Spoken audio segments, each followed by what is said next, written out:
YouTube, what's going on, man? I'm back with a new review.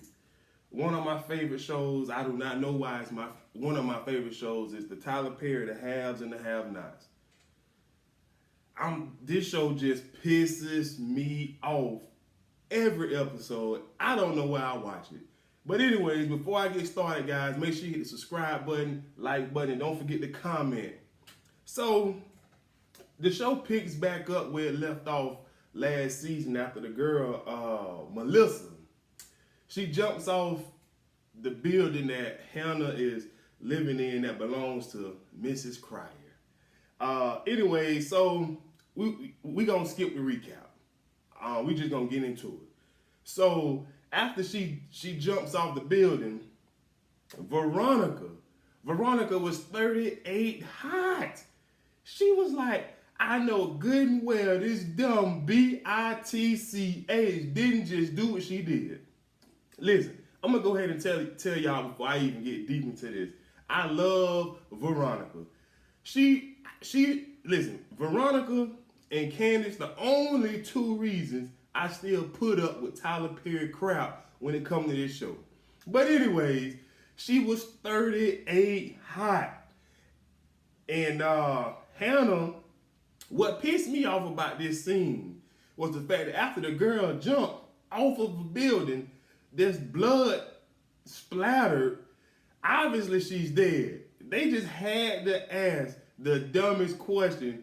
Is she alive? Is she alive? And I'm sitting there looking at my TV like, if you jump from a building that high and you land on your face and your stomach, of course you're gonna die. Then Veronica, stupid behind, had the nerve to say, "Is the baby dead?"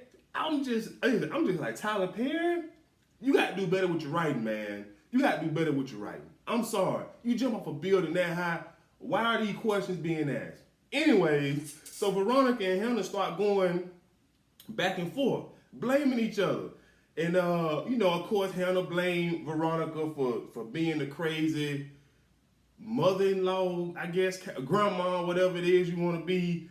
And Hannah blamed Veronica for just being crazy, aggravating the girl, and you know the rest. So, as they arguing, I'm sitting there saying to myself, like, Veronica is real. Oh, no, listen, this is what I was thinking. This girl been pregnant for too long. Come to find out, she was on 3 months pregnant. And I was getting pissed off every time I see this doggone TV show and she having sex with Benny or whoever else it was she was having sex with. And at the end of the day, not one time has she, in my opinion, I never seen her showing.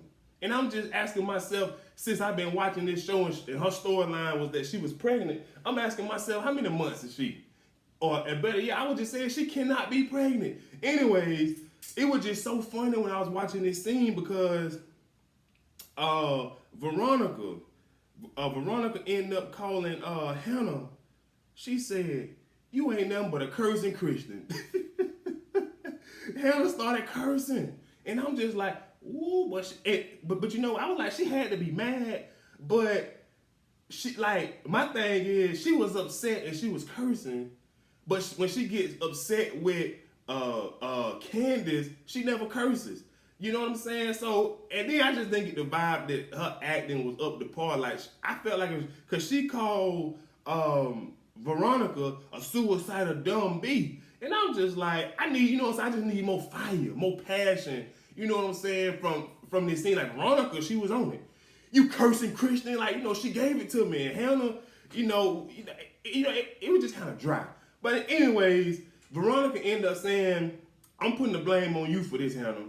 I will be coming to get my revenge on you." So I can't wait to see that, because we all know Veronica is crazy. And, she does whatever it takes to take revenge on whoever she got an issue with, whether it's her own son or her own husband. Like, if she say she coming for you, you better get right with Christ. That's all I can say. Anyway, so Hannah's boyfriend, Derek, he pops up.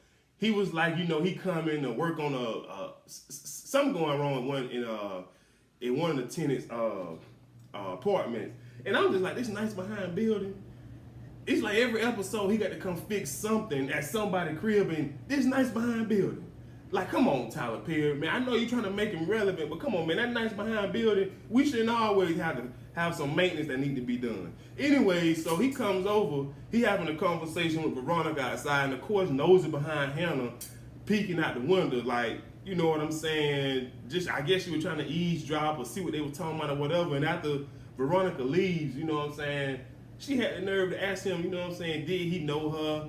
And he basically told her, I told you I know Veronica. I did work for her, like, you know what I'm saying? Now, obviously, Hannah don't know about this double life that bro got going on, but we'll get into that later on as the storyline progresses. Next, we go on, we at the hotel, and Jeffrey is with his little police boyfriend, Jason. I can't stand this storyline. Look here, man. Listen, I have no issues with two men wanting to be together, but I tell you what, man, Tyler Perry is really killing me with the narrative of this doggone police officer, Jason, is he is just obsessed with Jeffrey. And you know what I'm saying? I'm tired of it. Listen, it be episodes where I be saying to myself, I don't get enough of Candace. I don't get enough of Jim Cryer.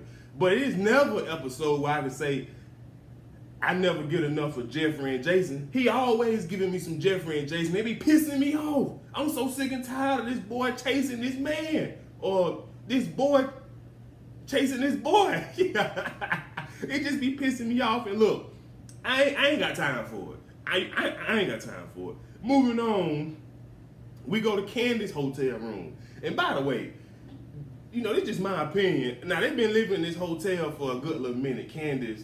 Candace. And I need to see a bill. I do, because, listen, I don't think Candace is working.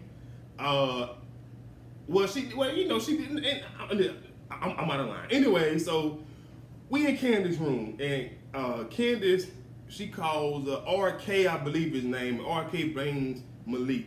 Long story short, Candace getting her some insurance policy about this, $8 million that she got back from Jim Cryer. And guess what? I don't know how, listen, boy, but this is why I love Candace.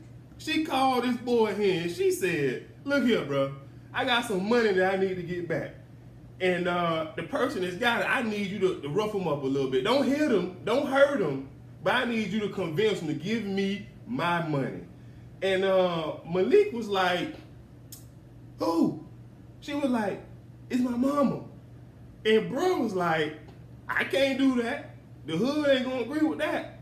The hood gonna turn on me. He like, everybody in the hood loves Hannah, which surprised me. It really did, because listen, y'all might think I'm playing, but never once have I seen nobody from the hood give Hannah, you know what I'm saying, no attention. It's always like she running from the hood to go work for Miss Cryer. I don't know.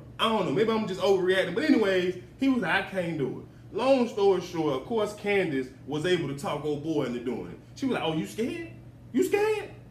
That doggone candy cane don't be playing, man. I'm telling you, boy, you got to be something serious if you're going to get your mama roughed up to get $8 million back from her. But on the other hand, now, we talking $8 million. We talking $8 million. Now, listen, I ain't saying that I, you know what I'm saying, get my mama roughed up, but she got to give me my money. She gonna have to give it to me. And listen, I couldn't go as far as Candace going, but she gonna have to give it to me. Point blank simple. But anyways, so after that scene, or you know, their conversation, Benny gives her a call and was like, basically, I'm here, what room you in, XYZ. Benny be pissing me off, man. He be pissing me off. And I'm gonna tell you why. He ain't nothing but a mama's boy. That's all he is. Who be pretending like he down for his sister when he knows, not when he thinks and when she says it's gonna be beneficial for him, but when he knows it's gonna be beneficial for him. He coming up there to talk about this money. He is. Now look here now. What pissed me off is the fact, if you know, first of all, what kind of grown behind man still got a joint, has a joint bank account with his mother? What kind of just tell me what grown man does that? First of all, That was some information you should have told Candace before you even told her she could put the money in your account. Because listen, to me, that was just a situation when he told her she could put the money in his account just so he could see what was going on. Talking about something. You know what I'm saying? I thought it was just gonna be a little bit of money. You know good and well dealing with your sister, it ain't just gonna be no little bit of cash. Listen, Candace is about hitting licks. If you ain't trying to hit a lick, get out of her face, get out of her business. Anyways, he coming up there to ask like where the money come from and all this kind of bull crap, and it ain't none of your business. Look at you give me my money, cause what pisses me off, he talking about mommy not gonna let me give it to you. What kind of grown man call their mama mommy? He be pissing me off. If this is a joint bank account, bro, you got just as much right to go withdrawing the money as she do. Go give your sister her money so she can break you off and you can go back to touring trucks. You be pissing me off, man. But anyways, Candace, she steady trying to talk him into it. She was like, I'm gonna break you off something nice if you can get my cash. Now look here, she my sister. Look here. First of all, I wouldn't have no joint account with my mama. That's number one. Number two, if I did and $8 million, look, sis, you ain't have to give me $1 million. You don't. Just give me 6 figures. Even if it's just $100K, I ain't greedy. Just give me 6 figures. But anyways, she tells him where she got the money and how she got it in XYZ, and it pisses me off because I'm just sitting there like, so you want all this information, but you still ain't gonna help your sister out. So what was the purpose of you paying her a visit just so you can be in the know? Listen, I don't know what Benny Stilo is, but it ain't, listen, he ain't riding for his sister. He ain't nothing but a mama's boy. And it be pissing me off. Just thinking about it. Let me move on, man. So anyways, Candace called downstairs and tell Jill, the undercover agent / hooker, to keep my brother here. I need you to keep him here, make sure he don't leave. But if he do leave, you give me a call. And she told RK to make sure he get drunk, XYZ. Moving on. Benny friend, I forget bruh name. But anyway, he gonna pay a visit to his uncle in the hospital, the one that Wyatt beat up or shot or whatever he did to him. And long story short, it appears that he was going to the hospital to clear Benny's name, to see if Benny was the one who actually, you know what I'm saying, hurt his uncle and XYZ and all that kind of stuff. Long story short, his uncle told him that it wasn't Benny. His uncle told him who it was. I need you to go back to the bar, get this, get the footage, get my money, get whatever it is he need to get. I need you to handle this situation. So whatever. We all know I cannot think of that dude's name, Benny Friend. But anyways, he ain't about that life. He don't want to be about that life. So I can't really see him doing too much. But you never know with Tyler Perry and his crazy writing. So he gives Benny a call and basically tell Benny that, you know what I'm saying, he's in the clear. His uncle said it wasn't him, and Benny's so happy, like, bro, I told you it wasn't me. Now I don't blame Benny for this one, because you don't want to step on toes with the mob. Listen, when the mob get involved, you gonna die, his mama gonna die. The only person that may not die is Candace, because she might hoodwink the mob and they're letting her work with them and they can make millions, you know what I'm saying, using them. But that's, you know what I'm saying, that's neither here or there. So anyways, Candace ended up calling Malik and was like, look, the time is now or never. I need you to go handle that business with my mama. And Malik was like, okay, I got you. So that, you know what I'm saying, I can't wait to see what he do to him. You know what I'm saying? I just can't wait. And better yet, I can't wait to hear what he say. Because it's all about what he say to him, especially if Candace told him not to put hands on my mama. So anyways, now we going back to the Cryer residence. Oh man, listen, long story short, because these two been arguing since season one. And I'm going to tell you something now. I think it'd be best if these two just go ahead and go their separate ways, because both of their children, Amanda's dead, and now, what the boy named Wyatt going to prison. Anyways, so Catherine comes in, Jim like, why you turn our son in? And Catherine like, he got to pay for what he been doing, baby. Like, you know, he can't just keep killing people and hurting people, and we keep covering it up. And I'm going to tell you something. as right as Catherine is, I got to say it. At this point, she loved Hannah more than she loved her own flesh and blood. I'm sorry. I just don't know too many people that wouldn't, you know what I'm saying, use a sacrificial lamb to save their own kin, to save their own child. I don't know too many people that would. But anyways, so they going back and forth, and Jim like, I had this thing worked out. I had somebody who was going to take the fall. I had it worked out. And so she was like, so you were just going to turn Hannah's son Benny in just like that? And I'm just sitting there saying to myself, boy, you have become Benny's godmother. She has. Anything Benny needs, she makes sure he good. She is definitely Benny's godmother. Listen, so you know what I'm saying? They going back and forth and back. I don't really too much care about that. So, excuse me, Hannah gonna sneak in. And she heard them two conversation while they was arguing, and she confronted Jim. Like, oh, so you gonna let my son go down for something he didn't do? Like, that's what you gonna do? And Jim was like, no, I didn't say that. I was, telling your son X, Y, Z. And so, old girl, Mrs. Cryer, she like, when did you go see Benny? Why you went to go see Benny? And I was sitting there looking at my TV saying to myself, you know good and well why he went to go see Benny. He finna blame him. So why he won't have to go take the fall and go to prison? Like, come on, Perry. Come on, Tyler. Come on, Tyler. Come on. Anyways, the conversation shifts real quick about this money. And Hannah, look here, man. Look here, man. You ain't always got to do the Christian thing. You just don't.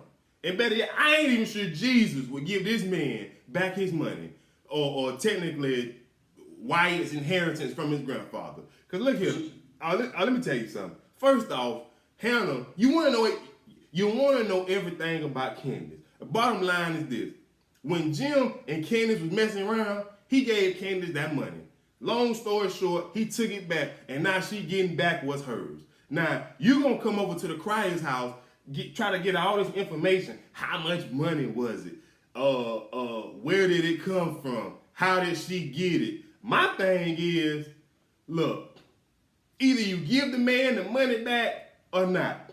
You and Benny, that's definitely your son. Y'all got to know any and every single detail before you make a decision one way or the other. And we always know which decision that her and Benny gonna make. If you gonna get this man back the money, matter of fact, why would you get this man back the money? After you walked in, him having a conversation talking about framing your son to go down for something that his son did. Why? Just give the money to Candace or turn it in to the FBI or do something. Why would you listen? Hannah be pissing me off, y'all. I'm gonna go ahead and tell y'all this right here before I even get too deep in these reviews with this show. I don't like Hannah. I don't. She just extra for no reason. She always want to know something. And what kills me is the fact that, once again, you want to know something before you make a decision. And you already know you're going to give him the money back. So why you got to know how she got it, why she got it, and when she got it? If you're going to do something, just do it. She comes off as a tad bit hypocritical to me. Now, she can call Candace all these names and whatnot, but as soon as somebody else call her a whore or number 7, she get real defensive. Now, look here now. Either she is or she ain't the daughter that you want to, claim. You can't have it both ways now. You can't be my mama and talk about me, and when somebody else talk about me, you stand up for me. Nah, if you gonna talk, let everybody talk. But anyway, back to the show. So Jim tells her the exact amount of money that's missing, or whatever the case may be. And she leaves basically saying, I'm going to go down to the bank in the morning and make sure you get your money. I'm pissed off at this point. Like I said earlier, you just walked in on this man talking about he going to frame your son. Come on. Why would you even do him this favor? I'm just lost. Listen, moving on. So we moving on to the jail. Wyatt Cryer's in jail, right? This boy just don't take nothing. He don't even take jail serious, y'all. He really don't. And I'm going to tell you why. He's sitting in there with a look. Matter of fact, he was the only person in jail with an orange jumpsuit on.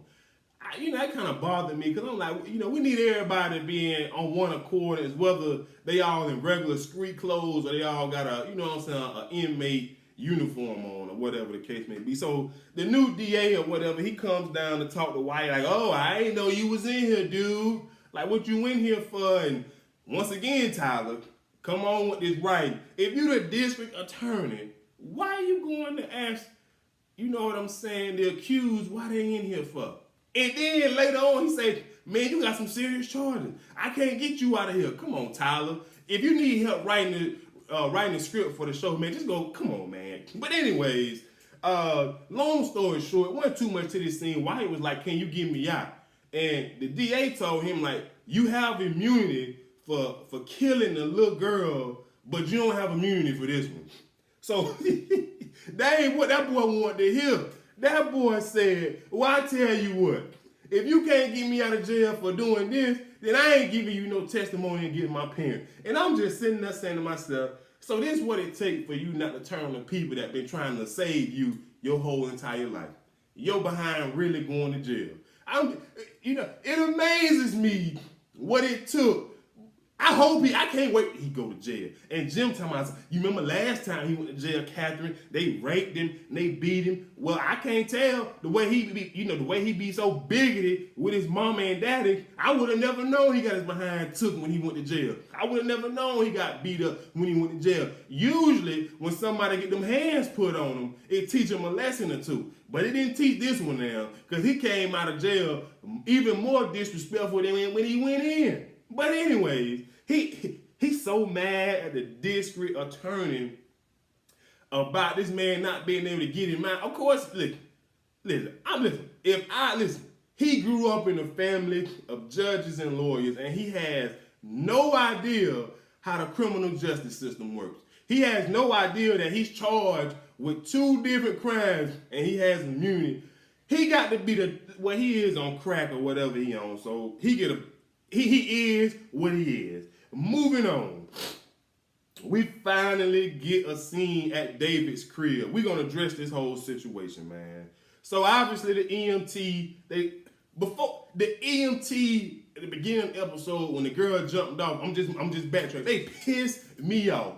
They gonna pull up, and they wasn't even in a rush. They wasn't even like had their hair on the swivel. They getting out the EMT, checking this girl pulse, and I'm just saying to myself, the girl done jumped off a doggone building. Bring the stretcher out, put her on the stretcher, and rush her to the hospital. Like, come on, who writes this stuff, man? Then they telling, you know what I'm saying, Hannah and Veronica that she dead. I mean, listen. I ain't no EMT, but I'm pretty sure that they at least, you know what I'm saying, do more than what they did. They just let the girl sat there and had a conversation with like who the next of kin. And Veronica said, I don't know that B. And I'm just like, I love me some Veronica. But anyways, moving back on. So, and even still, usually when it's emergency, like firefighters and everybody show, it was just an ambulance. That pissed me off. Come on, Tyler. But moving on to the end of the show, David, listen, he got all that. I seen the ambulance, I seen the fire truck, and I'm just like, Tyler, come on, man, go rent another ambulance so you can shoot the scene earlier, right? But anyways, obviously, it seems as though Erica is fried up in the car, and David is alive. We ain't surprised, and nothing too much to that scene other than I can't wait. Now, I can't wait to see whether David lives or dies. I don't really know. They showed the previews for next week. But Veronica is she in the driver's seat for this show at this point. Her and Candace are in the front seat. Everybody else, if Candace and Veronica is driving the semi-truck, everybody else in the trailer. Because they pulling them along. Because I tell you, Tyler Perry be pissing me off with all these other storylines that don't make no sense. I tell you that. But I'm so invested in the show. I've been watching it since season 1. This was a wasteful episode. It was a filler episode. This is not the kind of episode I was expecting for a return, a mid-season return. But anyways, that's all I have If I miss anything, hit the comment section. Be sure to like the video. Also, guys, make sure you hit the subscribe button at the bottom or to the side. And I'll see you guys next time. Peace.